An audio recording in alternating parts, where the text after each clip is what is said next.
கர்த்தருடைய பரிசுத்த நாமம் மகிமைப்படுவதாக. ஆண்டவரும் இரட்சகரும் மீட்பரும் ஆகிய இயேசு கிறிஸ்துவின் விலையேறப்பெற்ற நாமத்தில் உங்களை நான் வாழ்த்துகிறேன். சீனா தேசத்தில் மிஷனரி பணிதளத்தில் கர்த்தருடைய ஊழியத்தை செய்து வந்ததான சகோதரி கிளாடிஸ் ஐல்வாட் இவர்கள் அங்கே நடந்த ஒரு யுத்தத்தின் காரணமாக சுமார் 100 பிள்ளைகளை பாதுகாப்பான ஒரு இடத்திற்கு கொண்டு செல்ல வேண்டும் என்று சொல்லி ஒரு மலையின் வழியாக இந்த பிள்ளைகளை தூக்கி கொண்டு பிரயாணப்பட்டார்களாம்.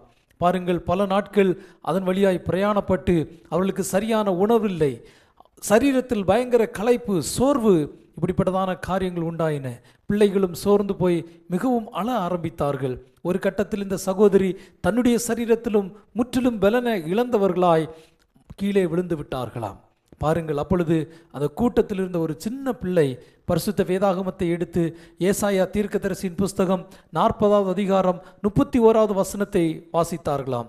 அந்த வசனம் இவ்விதமாய் சொல்லுகிறது: கர்த்தருக்கு காத்திருக்கிறவர்களோ புதுபலன் அடைந்து கழுகுகளைப் போல செட்டைகளை அடித்து எழும்புவார்கள் என்று. பிரியமானவர்கள், இந்த வசனத்தை அவர்கள் கேட்ட மாத்திரத்திலே அவருடைய சரீரத்தில் ஒரு பெரிய தேவ பலன் வந்து அவர்களை ஆட்கொண்டதை அவர்கள் உணர்ந்தார்களாம். எந்த இடத்துல விழுந்து போனார்களோ அதே இடத்திலிருந்து எழும்பி மறுபடியும் அந்த பிள்ளைகளை தூக்கி கொண்டு பிரயாணத்தை ஆரம்பித்தார்கள். அந்த பிள்ளைகளை எல்லா பிள்ளைகளையும் பாதுகாப்பான ஒரு இடத்திலே கொண்டு போய் சேர்த்தார்களாம். பிரியமானவர்களே, இந்த நாளிலும் நம்முடைய வாழ்க்கையிலும் நாம் பல இடங்களிலே நாம் விழுந்து கிடக்கிறோமா? நம்முடைய ஆவிக்குரிய வாழ்க்கையாக இருக்கலாம், இல்லை சரீர பிரகாரமான வாழ்க்கையாக இருக்கலாம். நாம் விழுந்து கிடக்கிறோமா? இன்னைக்கு கர்த்தரை நோக்கி பாருங்க, ஆண்டவரை நோக்கி இந்த வார்த்தையை சொல்லுங்க. ஆமென். கர்த்தருக்கு காத்திருக்கிறவர்கள் புதுபலன் அடைந்து கழுகுகளைப் போல செட்டைகளை அடித்து எழும்புவார்கள் என்று சொல்லப்பட்ட அந்த வேத வசனத்தின்படி என்னுடைய வாழ்க்கையிலும் செய்யுங்கன்னு சொல்லுங்க. நிச்சயமாய் ஆண்டவர் உங்கள் வாழ்க்கையும் அவர் கட்டி எழுப்புவார் என்பதில் எந்த சந்தேகமும் இல்லை. இந்த நாள் வாசிக்கும்படி தெரிந்து கொண்ட வேத பகுதி 1 தெசலோனிக்கேயரின் புஸ்தகம் அதிகாரம் 4-5, 2 தெசலோனிக்கேயரின் புஸ்தகம் 1ஆம் அதிகாரம் 2ஆம் அதிகாரம் 3ஆம் அதிகாரம், தீமோத்தேயுவின் புஸ்தகம் 1ஆம் அதிகாரம் 2ஆம் அதிகாரம் 3ஆம் அதிகாரம். இந்த வார்த்தைகளை நாம் படிக்கப் போகிறோம். என்னோடு கூட திருப்பிக் கொள்ளுங்கள். 1 தெசலோனிக்கேயரின் புஸ்தகம் அதிகாரம் 4. அன்றியும் சகோதரரே, நீங்கள் இன்னென்ன பிரகாரமாய் நடக்கவும் தேவனுக்கு பிரியமாய் இருக்கவும் வேண்டுமென்று நீங்கள் எங்களால் கேட்டுக்கொண்டபடியே அதிகமாய் தேரும்படிக்கு கர்த்தராகிய இயேசுவுக்குள் உங்களை வேண்டிக் கொண்டு புத்தி சொல்லுகிறோம். கர்த்தராகிய இயேசுவினாலே நாங்கள் உங்களுக்கு கொடுத்த கட்டளைகளை அறிந்திருக்கிறீர்களே. நீங்கள் பரிசுத்தமுள்ளவர்களாக வேண்டுமென்பதே தேவனுடைய சித்தமாக இருக்கிறது. அந்தபடி நீங்கள் வேசி மார்க்கத்துக்கு விலகி இருந்து தேவனை அறியாத அஞ்ஞானிகளைப் போல மோக இச்சைகளுக்கு உட்படாமல் உங்களில் அவனவன் தன் தன் சரீர பாண்டத்தை பரிசுத்தமாயும் கனமாயும் ஆண்டு கொள்ளும்படி அறிந்து இந்த விஷயத்தில் ஒருவனும் மீறாமலும் தன் சகோதரனை வஞ்சியாமலும் இருக்க வேண்டும். முன்னமே நாங்கள் உங்களுக்கு சொல்லி சாட்சியாக எச்சரித்தபடியே இப்படிப்பட்ட விஷயங்கள் எல்லாவற்றையும் குறித்து கர்த்தர் நீதியை சரி கட்டுகிறவராய் இருக்கிறார். தேவன் நம்மை அசுத்தத்திற்கல்ல பரிசுத்தத்திற்கே அழைத்திருக்கிறார். ஆகையால் அசட்டை பண்ணுகிறவன் மனுஷரே அல்ல, தமது பரிசுத்த ஆவியை நமக்கு தந்தருளின தேவனையே அசட்டை பண்ணுகிறான். சகோதர சிநேகத்தை குறித்து நான் உங்களுக்கு எழுத வேண்டியதில்லை. நீங்கள் ஒருவரில் ஒருவர் அன்பாய் இருக்கும்படிக்கு தேவனால் போதிக்கப்பட்டவர்களாய் இருக்கிறீர்களே. அந்தபடி நீங்கள் மக்கெதோனியா நாடெங்கும் உள்ள சகோதரர் எல்லாருக்கும் செய்து வருகிறீர்கள். சகோதரரே, அன்பிலே நீங்கள் இன்னும் அதிகமாய் பெருகவும் புறம்பே இருக்கிறவர்களை பற்றி யோக்கியமாய் நடந்து ஒன்றிலும் உங்களுக்கு குறைவில்லாது இருக்கும்படிக்கு நாங்கள் உங்களுக்கு கட்டளையிட்டபடியே அமைதியில் உள்ளவர்களாய் இருக்கும்படி நடக்கவும் உங்கள் சொந்த அலுவல்களை பார்க்கவும் உங்கள் சொந்த கைகளினாலே வேலை செய்யவும் வேண்டும் என்று உங்களுக்கு புத்தி சொல்லுகிறோம். அன்றியும் சகோதரரே, நித்திரை அடைந்தவர்களின் நிமித்தம் நீங்கள் நம்பிக்கையற்றவர்களான மற்றவர்களைப் போல துக்கித்து அறிவில்லாதிருக்க எனக்கு மனதில்லை. இயேசுவானவர் மரித்து பின்பு எழுந்திருந்தார் என்று விசுவாசிக்கிறோமே. அப்படியே இயேசுவுக்குள் நித்திரை அடைந்தவர்களையும் தேவன் அவரோடே கூட கொண்டு வருவார். கர்த்தருடைய வார்த்தையை முன்னிட்டு நாங்கள் உங்களுக்கு சொல்லுகிறதாவது, கர்த்தருடைய வருகை மட்டும் உயிரோடு இருக்கும் நாம் நித்திரை அடைந்தவர்களுக்கு முந்திக் கொள்வதில்லை. ஏனெனில் கர்த்தர் தாமே ஆரவாரத்தோடும் பிரதான தூதனுடைய சத்தத்தோடும் தேவ எக்காலத்தோடும் வானத்திலிருந்து இறங்கி வருவார். அப்பொழுது கிறிஸ்துவுக்குள் மரித்தவர்கள் முதலாவது எழுந்திருப்பார்கள். பின்பு உயிரோடு இருக்கும் நாமும் கர்த்தருக்கு எதிர்கொண்டு போக மேகங்கள் மேல் அவர்களோடே கூட ஆகாயத்தில் எடுத்துக்கொள்ளப்பட்டு இவ்விதமாய் எப்பொழுதும் கர்த்தருடனே கூட இருப்போம். ஆகையால் இந்த வார்த்தைகளினாலே நீங்கள் ஒருவரை ஒருவர் தேற்றுங்கள். அதிகாரம் 5. சகோதரரே, இவைகள் நடுக்கும் காலங்களையும் சமயங்களையும் குறித்து உங்களுக்கு எழுத வேண்டுவதில்லை. இரவிலே திருடன் வருகிற விதமாய் கர்த்தருடைய நாள் வருமென்று நீங்கள் நன்றாய் அறிந்திருக்கிறீர்கள். சமாதானமும் சௌக்கியமும் உண்டென்று அவர்கள் சொல்லும்போது கர்ப்பவதியானவளுக்கு வேதனை வருகிறது போல அழிவு சடிதியாய் அவர்கள் மேல் வரும். அவர்கள் தப்பிப்போவதில்லை. சகோதரரே, அந்த நாள் திருடனை போல உங்களை பிடித்து கொள்ளத்தக்கதாக நீங்கள் அந்தகாரத்தில் இருக்கிறவர்கள் அல்லவே. நீங்கள் எல்லாரும் வெளிச்சத்தின் பிள்ளைகளும் பகலின் பிள்ளைகளுமாய் இருக்கிறீர்கள். நாம் இரவுக்கும் இருளுக்கும் உள்ளானவர்கள் அல்லவே. ஆகையால் மற்றவர்கள் தூங்குகிறது போல நாம் தூங்காமல் விழித்து கொண்டு தெளிந்தவர்களாய் இருக்க கடவோம். தூங்குகிறவர்கள் ராத்திரியிலே தூங்குவார்கள், வெறி கொள்ளுகிறவர்கள் ராத்திரியிலே வெறி கொள்ளுவார்கள். பகலுக்குரியவர்கள் ஆகிய நாமோ தெளிந்தவர்களாய் இருந்து விசுவாசம், அன்பு என்னும் மார்க்க வசத்தையும் இரட்சிப்பின் நம்பிக்கை என்னும் தலைச்சீராவையும் தரித்து கொண்டிருக்க கடவோம். தேவன் நம்மை கோபாக்கினைக்கென்று நியமிக்காமல் நம்முடைய கர்த்தராகிய இயேசு கிறிஸ்து மூலமாய் இரட்சிப்படைவதற்கென்று நியமித்தார்.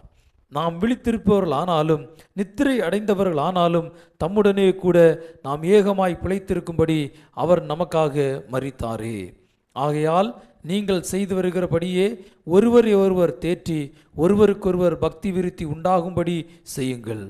அன்றியும் சகோதரரே, உங்களுக்குள்ளே பிரயாசப்பட்டு கர்த்தருக்குள் உங்களை விசாரணை செய்கிறவர்களாய் இருந்து உங்களுக்கு புத்தி சொல்லுகிறவர்களை நீங்கள் மதித்து அவர்களுடைய கிரியின் நிமித்தம் அவர்களை மிகவும் அன்பாய் எண்ணிக்கொள்ளும்படி உங்களை வேண்டிக் கொள்ளுகிறோம். உங்களுக்குள்ளே சமாதானமாய் இருங்கள். மேலும் சகோதரரே, நாங்கள் உங்களுக்கு போதிக்கிறது என்னவென்றால், ஒழுங்கில்லாதவர்களுக்கு புத்தி சொல்லுங்கள், திடனற்றவர்களை தேற்றுங்கள், பலவீனரை தாங்குங்கள், எல்லாரிடத்திலும் நீடிய சாந்தமாயிருங்கள். ஒருவனும் மற்றொருவன் செய்யும் தீமைக்கு தீமை செய்யாதபடி பாருங்கள். உங்களுக்குள்ளும் மற்ற யாவருக்குள்ளும் எப்பொழுதும் நன்மை செய்ய நாடுங்கள். எப்பொழுதும் சந்தோஷமாயிருங்கள். இடைவிடாமல் ஜெபம் பண்ணுங்கள். எல்லாவற்றிலேயும் ஸ்தோத்திரம் செய்யுங்கள். அப்படி செய்வதே கிறிஸ்து இயேசுவுக்குள் உங்களை குறித்து தேவனுடைய சித்தமாயிருக்கிறது. ஆவியை அவித்து போடாதிருங்கள். தீர்க்க தரிசனங்களை அற்பமாய் எண்ணாதிருங்கள். எல்லாவற்றையும் சோதித்து பார்த்து நலமானதை பிடித்து கொள்ளுங்கள். பொல்லாங்காய் தோன்றுகிறது எல்லாவற்றையும் விட்டு விலகுங்கள். சமாதானத்தின் தேவன் தாமே உங்களை முற்றிலும் பரிசுத்தமாக்குவாராக. உங்கள் ஆவி, ஆத்மா, சரீரம் முழுவதும் நம்முடைய கர்த்தராகிய இயேசு கிறிஸ்து வரும்போது குற்றமற்றதாய் இருக்கும்படி காக்கப்படுவதாக.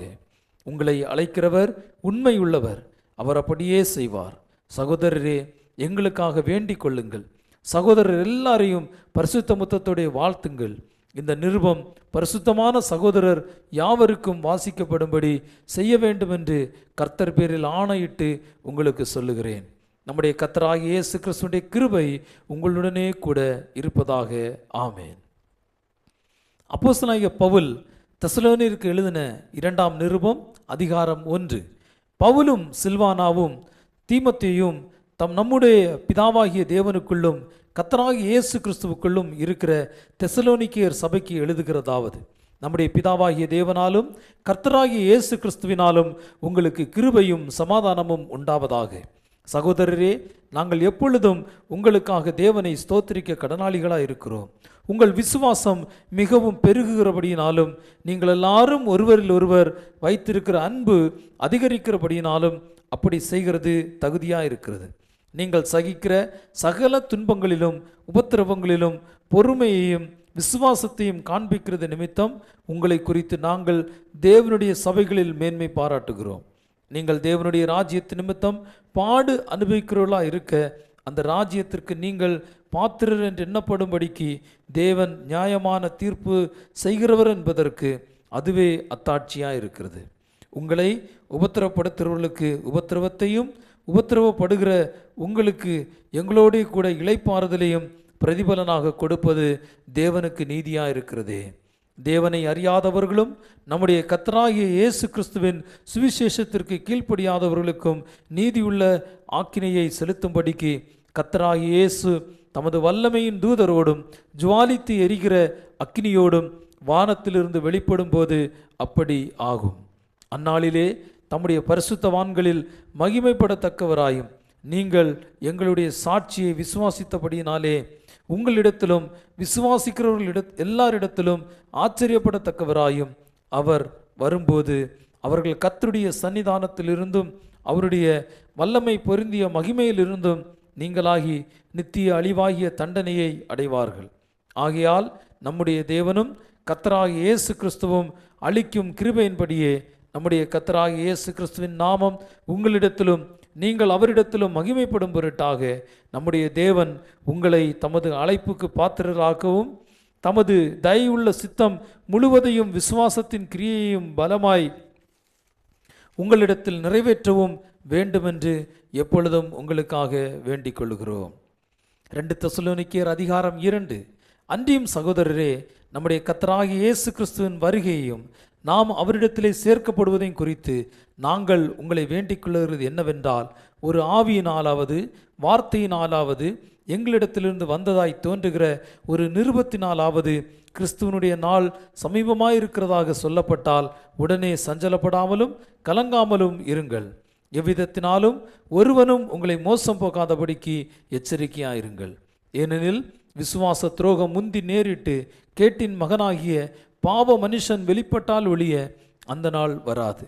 அவன் எதிர்த்து நிற்கிறவனாயும் தேவன் எண்ணப்படுவது எதுவோ ஆராதிக்கப்படுவது எதுவோ அவை எல்லாவற்றுக்கும் மேலாக தன்னை உயர்த்துகிறவனாயும் தேவனுடைய ஆலயத்தில் தேவன் போல் உட்கார்ந்து தன்னைத்தானே தேவன் என்று காண்பிக்கிறவனாயும் இருப்பான். நான் உங்களிடத்தில் இருந்தபோது இவைகளை சொன்னது உங்களுக்கு ஞாபகம் இல்லையா? அவன் தன் காலத்திலே வெளிப்படும்படிக்கு இப்பொழுது அவனை தடை செய்கிறது இன்னதென்றும் அறிந்திருக்கிறீர்களே. அக்கிரமத்தின் இரகசியம் இப்பொழுதே கிரியை செய்கிறது. ஆனாலும் தடை செய்கிறவன் நடுவிலிருந்து நீக்கப்படுமுன்னே அது வெளிப்படாது. நீக்கப்படும் போது அந்த அக்கிரமக்காரன் வெளிப்படுவான். அவனை கர்த்தர் தம்முடைய வாயின் சுவாசத்தினாலே அழித்து தம்முடைய வருகையின் பிரசன்னத்தினாலே நாசம் பண்ணுவார். அந்த அக்கிரமக்காரனுடைய வருகை சாத்தானுடைய செயலின்படி சகல வல்லமையோடும் அடையாளங்களோடும் பொய்யான அற்புதங்களோடும் கெட்டுப்போகிறவர்களுக்குள்ளே அநீதியினால் உண்டாகும் சகலவித வஞ்சகத்தோடும் இருக்கும். இரட்சிக்கப்படத்தக்கதாய் சத்தியத்தின் மேலுள்ள அன்பை அவர்கள் அங்கீகரியாமற் போனபடியால் அப்படியே நடக்கும். ஆகையால் சத்தியத்தை விசுவாசியாமல் அநீதியில் பிரியப்படுகிற யாவரும் ஆக்கினைக்குள்ளாக்கப்படும்படிக்கு அவர்கள் பொய்யை விசுவாசிக்கத்தக்கதாக கொடிய வஞ்சகத்தை தேவன் அவர்களுக்கு அனுப்புவார். கர்த்தருக்கு பிரியமான சகோதரரே, நீங்கள் ஆவியினாலே பரிசுத்தமாக்கப்படுகிறதினாலும் சத்தியத்தை விசுவாசிக்கிறதினாலும் இரட்சிப்படையும்படிக்கு ஆதி முதல் தேவன் உங்களை தெரிந்து கொண்டபடியினாலே நாங்கள் உங்களை குறித்து எப்பொழுதும் தேவனை ஸ்தோத்திரிக்க கடனாளிகளாயிருக்கிறோம். நீங்கள் நம்முடைய கர்த்தராகிய இயேசு கிறிஸ்துவின் மகிமையை அடையும் பொருட்டாக எங்கள் சுவிசேஷத்தினாலே அந்த இரட்சிப்புக்கு அவர் உங்களை அழைத்தார். ஆகையால் சகோதரரே, நீங்கள் நிலை கொண்டு வார்த்தையினாலாவது நிருபத்தினாலாவது நாங்கள் உங்களுக்கு உபதேசித்த முறைமைகளை கைக்கொள்ளுங்கள். நம்முடைய கர்த்தராகிய இயேசு கிறிஸ்துவும் நம்மிடத்தில் அன்பு கூர்ந்து நித்திய ஆறுதலையும் நல் நம்பிக்கையையும் கிருபையாய் நமக்கு கொடுத்திருக்கிற நம்முடைய பிதாவாகிய தேவனும் உங்கள் இருதயங்களை தேற்றி எல்லா நல்வசனத்திலும் நற்கிரியையிலும் உங்களை ஸ்திரப்படுத்துவாராக. அதிகாரம் 3. கடைசியாக சகோதரரே, உங்களிடத்தில் கர்த்தருடைய வசனம் பரம்பி மகிமைப்படுகிறது போல எவ்விடத்திலும் பரம்பி மகிமைப்படும்படிக்கும் துர்க்குணராகிய பொல்லாத மனுஷர் கையினின்று நாங்கள் விடுவிக்கப்படும்படிக்கும் எங்களுக்காக வேண்டிக் கொள்ளுங்கள். விசுவாசம் எல்லாரிடத்திலும் இல்லையே, கர்த்தரோ உண்மையுள்ளவர். அவர் உங்களை ஸ்திரப்படுத்தி தீமை நின்று விலக்கி காத்து கொள்ளுவார். மேலும் நாங்கள் கட்டளை இடுகிறவைகளை நீங்கள் செய்து வருகிறீர்கள் என்றும் இனிமேல் செய்வீர்கள் என்றும் உங்களை குறித்து கர்த்தருக்குள் நம்பிக்கையாயிருக்கிறோம். கர்த்தர் உங்கள் இருதயங்களை தேவனை பற்றும் அன்புக்கும் கிறிஸ்துவின் பொறுமைக்கும் நேராய் நடத்துவாராக. மேலும் சகோதரரே, எங்களிடத்தில் ஏற்றுக்கொண்ட முறைமையின்படி நடவாமல் ஒழுங்கற்று நடக்கிற எந்த சகோதரனையும் நீங்கள் விட்டு விலக வேண்டுமென்று நம்முடைய கர்த்தராகிய இயேசு கிறிஸ்துவின் நாமத்தினாலே உங்களுக்கு கட்டளையிடுகிறோம். இன்னவிதமாய் எங்களை பின்பற்ற வேண்டுமென்று நீங்கள் அறிந்திருக்கிறீர்களே. நாங்கள் உங்களுக்குள்ளே ஒழுங்கற்று நடவாமலும் ஒருவனிடத்திலும் இலவசமாய் சாப்பிடாமலும் உங்களில் ஒருவனுக்கும் பாரமாய் இராதபடிக்கு இரவும் பகலும் பிரயாசத்தோடும் வருத்தத்தோடும் வேலை செய்து சாப்பிட்டோம். உங்கள் மேல் பாரத்தை வைப்பதற்கான அதிகாரம் எங்களுக்கு இல்லை என்பதனாலே அப்படி செய்யாமல் நீங்கள் எங்களை பின்பற்றும்படிக்கு நாங்கள் உங்களுக்கு மாதிரியாய் இருக்க வேண்டுமென்றே அப்படி செய்தோம். ஒருவன் வேலை செய்ய மனதில்லாதிருந்தால் அவன் சாப்பிடவும் கூடாதென்று நாங்கள் உங்களிடத்தில் இருந்தபோது உங்களுக்கு கட்டளையிட்டோமே. உங்களில் சிலர் யாதொரு வேலையும் செய்யாமல் வீண் அலுவற்காரராய் ஒழுங்கற்று திரிகிறார்கள் என்று கேள்விப்படுகிறோம். இப்படிப்பட்டவர்கள் அமைதலோடே வேலை செய்து தங்கள் சொந்த சாப்பாட்டை சாப்பிட வேண்டுமென்று நம்முடைய கர்த்தராகிய இயேசு கிறிஸ்துவினாலே அவர்களுக்கு கட்டளையிட்டு புத்தி செல்கிறோம். சகோதரரே, நீங்கள் நன்மை செய்வதிலே சோர்ந்து போகாமல் இருங்கள். மேலும் இந்த நிருபத்தில் சொல்லிய எங்கள் வசனத்துக்கு ஒருவன் கீழ்ப்படியாமற் போனால் அவனை குறித்து கொண்டு அவன் வெட்கப்படும்படிக்கு அவனுடனே கலவாதிருங்கள். ஆனாலும் அவனை சத்ருவாக எண்ணாமல் சகோதரனாக எண்ணி அவனுக்கு புத்தி சொல்லுங்கள். சமாதானத்தின் கர்த்தர் தாமே எப்பொழுதும் சகல விதத்திலும் உங்களுக்கு சமாதானத்தை தந்தருள்வாராக. கர்த்தர் உங்கள் அனைவரோடும் கூட இருப்பாராக. பவுலாகிய நான் என் கையெழுத்தாலே உங்களை வாழ்த்துகிறேன். நிருபங்கள் தோறும் இதுவே அடையாளம். இப்படியே எழுதுகிறேன். நம்முடைய கர்த்தராகிய இயேசு கிறிஸ்துவின் கிருபை உங்கள் அனைவரோடும் கூட இருப்பதாக. ஆமேன். அப்போஸ்தலனாகிய பவுல் தீமோத்தேயுவுக்கு எழுதின முதலாம் நிருபம் அதிகாரம் 1. நம்முடைய இரட்சகராய் இருக்கிற தேவனும் நம்முடைய நம்பிக்கையாக இருக்கிற கர்த்தராகிய இயேசு கிறிஸ்துவும் கட்டளையிட்டபடியே இயேசு கிறிஸ்துவின் அப்போஸ்தலனாய் இருக்கிற பவுல் விசுவாசத்தில் உத்தம குமாரனாகிய தீமோத்தேயுவுக்கு எழுதுகிறதாவது: நம்முடைய பிதாவாகிய தேவனாலும் நம்முடைய கர்த்தராகிய இயேசு கிறிஸ்துவினாலும் கிருபையும் இரக்கமும் சமாதானமும் உண்டாவதாக.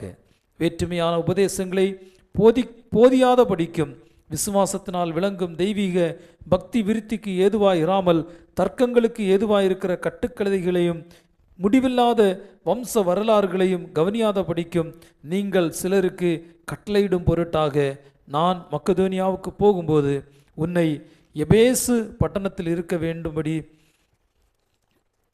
வேண்டிக் கொண்டபடியே செய்வாயாக. கற்பனையின் பொருள் என்னவெனில், சுத்தமான இருதயத்திலும் நல்மன சாட்சியிலும் மாயற்மற்ற விசுவாசத்திலும் பிறக்கும் அன்பே. இவைகளை சிலர் நோக்காமல் வீண் பேச்சுக்கு இடங்கொடுத்து விலகி போனார்கள். தாங்கள் சொல்லுகிறது இன்னதென்றும் தாங்கள் சாதிக்கிறது இன்னதென்றும் அறியாதிருந்தும் நியாயப்பிரமாண போதகராய் இருக்க விரும்புகிறார்கள். ஒருவன் நியாயப்பிரமாணத்தை நியாயப்படி அனுசரித்தால் நியாயப்பிரமாணம் நல்லதென்று அறிந்திருக்கிறோம்.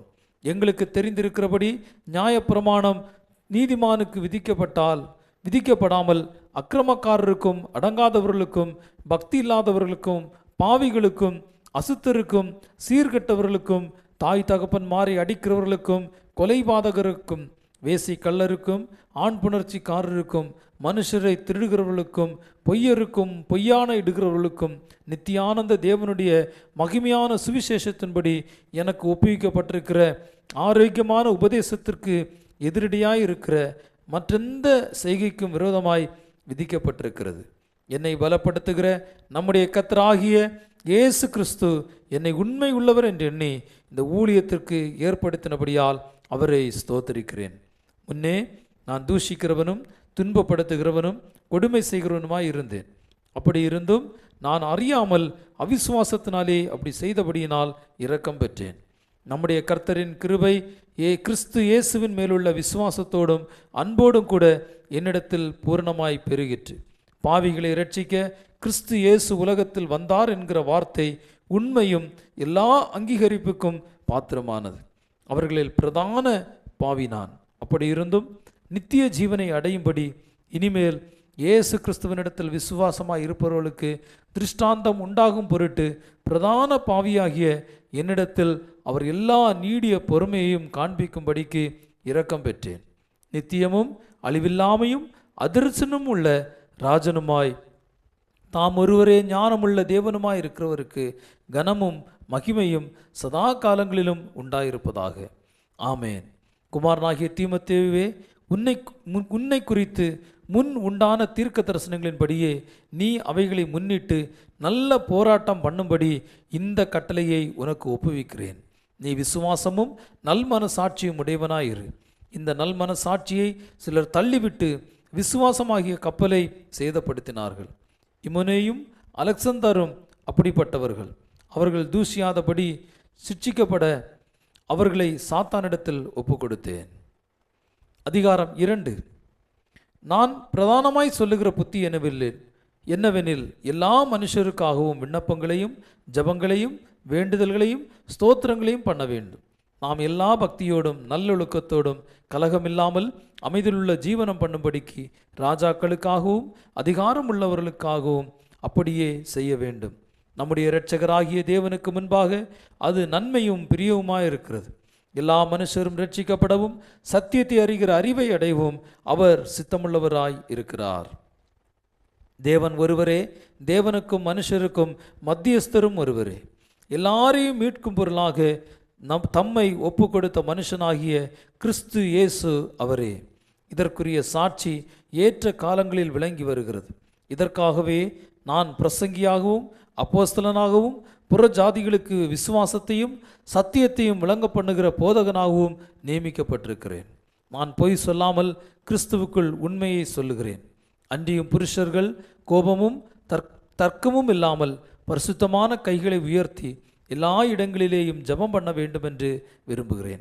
ஸ்திரீகளும் மயிரை பின்னுதலினாலாவது பொன்னினாலாவது முத்துக்களின் ஆளாவது விலையேற பெற்ற வஸ்திரத்தின் ஆளாவது தங்களை அலங்கரியாமல் தகுதியான வஸ்திரத்தினாலும் நாணத்தினாலும் தெளிந்த புத்தியினாலும் தேவ பக்தி உள்ளவர்கள் என்று சொல்லி கொள்ளுகிற ஸ்திரீகளுக்கு ஏற்றபடியே நற்கிரியைகளினாலும் தங்களை அலங்கரிக்க வேண்டும். ஸ்திரீயானவள் எல்லாவற்றிலும் அடக்கமுடையவளாயிருந்து அமைதலோடு கற்றுக்கொள்ள கடவள்.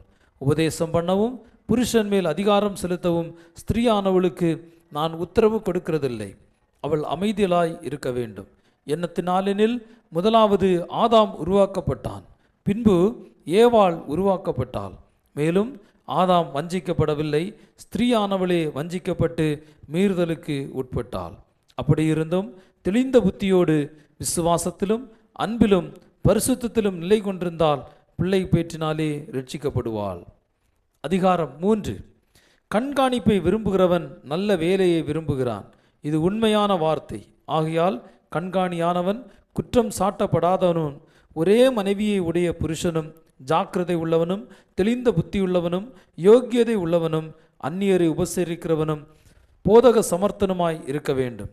அவன் மதுபான பிரியனும் அடிக்கிறவனும் இழிவான ஆதாயத்தை இச்சிக்கிறவனுமாய் இராமல் பொறுமை உள்ளவனும் சண்டை பண்ணாதவனும் பண ஆசாதி இல்லாதவனுமாய் இருந்து தன் சொந்த குடும்பத்தை நன்றாய் நடத்துகிறவனும் தன் பிள்ளைகளை சகல நல்லொழுக்கம் உள்ளவர்களாக கீழ்ப்படிய பண்ணுகிறவளுமாய் இருக்க வேண்டும்.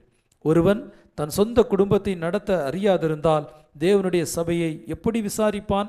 அவன் இருமாப்படைந்து பிசாசு அடைந்த ஆக்கினினாலே விழாதபடிக்கு நூதன சீஷனாய் இருக்கக்கூடாது. அவன் நிந்தனையிலும் பிசாசின் கண்ணியிலும் விழாதபடிக்கு புறம்பானவர்களால் நற்சாட்சி பெற்றவனுமாய் இருக்க வேண்டும். அந்தபடியே உதவிக்காரரும் இரு நாக்குள்ளவர்களாயும் மதுபான பிரியராயும் இழிவான ஆதாயத்தை இச்சிக்கிறவர்களாயும் இராமல் நல்லொழுக்கம் உள்ளவர்களாயும் விசுவாசத்தின் இரகசியத்தை சுத்த மனசாட்சியிலே காத்து கொள்வர்களாயும் இருக்க வேண்டும். மேலும் இவர்கள் முன்னதாக சோதிக்கப்பட வேண்டும். குற்றம் சாட்டப்படாதவர்களானால் உதவிக்காரராக ஊழியம் செய்யலாம். அந்தபடியே ஸ்திரீகளும் நல்லொழுக்கம் உள்ளவர்களும் அவதூறு பண்ணாதவர்களும் தெளிந்த புத்தி உள்ளவர்களும் எல்லாவற்றிலேயும் உண்மை உள்ளவர்களுமாய் இருக்க வேண்டும். மேலும் உதவிக்காரரானவர்கள் ஒரே மனைவியுடைய புருஷருமாய் தங்கள் பிள்ளைகளையும் சொந்த குடும்பங்களையும் நன்றாய் நடத்துகிறவர்களுமாய் இருக்க வேண்டும். இப்படி உதவிக்காரருடைய ஊழியத்தை நன்றாய் செய்கிறவர்கள் தங்களுக்கு நல்ல நிலையையும் கிறிஸ்து இயேசுவை பற்றும் விசுவாசத்தில் மிகுந்த தைரியத்தையும் அடைவார்கள். நான் உன்னிடத்திற்கு சீக்கிரமாய் வருவேன் என்று நம்பியிருக்கிறேன். தாமதிப்பேன் ஆகில் தேவனுடைய வீட்டில் நடக்க வேண்டிய வகையை நீ அறியும்படி இவைகளை உனக்கு எழுதுகிறேன். அந்த வீடு ஜீவனுள்ள தேவனுடைய சபையை சத்தியத்துக்கு தூணும் ஆதரவுமாயிருக்கிறது. அன்றியும் தேவ பக்திக்குரிய இரகசியமானது யாவரும் ஒப்புக்கொள்ளுகிறபடியே மகாமென்மை உள்ளது.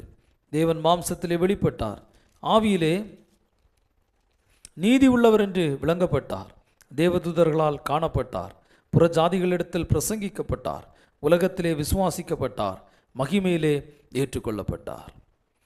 பிரியமானவர்களே, இந்த நாள் வாசிக்க வேண்டிய வேத பகுதி இத்துடன் வாசித்து நிறைவடைந்து விட்டது. மீண்டும் உங்களை அடுத்த நிகழ்ச்சி நான் சந்திக்கிறேன். சந்திக்கும் வரை தேவனுடைய கிருபை உங்கள் அனைவரோடும் கூட இருப்பதாக. God bless you.